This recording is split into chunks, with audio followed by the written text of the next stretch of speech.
The Minnesota Vikings made a clear statement last offseason. Sam Darnold wasn't their long-term answer at quarterback. Maybe that belief will eventually be proven right, but the aftermath of his departure continues to haunt them. And their shutout loss to Darnold's Seattle Seahawks may be the most painful reminder yet. With their third quarterback of the year under center, the Vikings could barely function on offense. In the first half, they produced fewer than 50 yards, and things didn't improve after halftime. Undrafted rookie Max Brosmer looked overwhelmed from the opening snap, swallowed up by a relentless Seattle defense in his first NFL start. Brosmer was filling in for J.J. McCarthy, who has battled his own struggles as a rookie while trying to replace Darnold. And Carson Wentz, the other option on the depth chart, has shown in his own starts why multiple teams have moved on from him. Minnesota hasn't just lost one quarterback solution, they've lost three. But nothing highlighted their desperation more than what might be the worst pass of the entire season. After a Seattle turnover deep in its own territory, the Vikings suddenly had their best chance to score.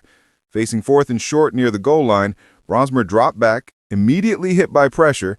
Instead of throwing the ball away or taking the sack, he drifted backward almost 20 yards and launched a wild floating pass straight into the arms of Seattle linebacker Ernest Jones. Jones returned it all the way for a defensive touchdown, and that single moment set the tone for the rest of the blowout. Seattle didn't need much from Darnold to finish the job. Field goals, steady defense, and a late touchdown run were more than enough against a Vikings offense that completely collapsed. Brosmer finished the day with 4 interceptions, barely over 100 passing yards, and no bright spots to point to. Minnesota's numbers were brutal. 5 turnovers, fewer than 200 total yards, just 11 first downs, and the most shocking of all, Justin Jefferson didn't record a positive receiving gain until the second half.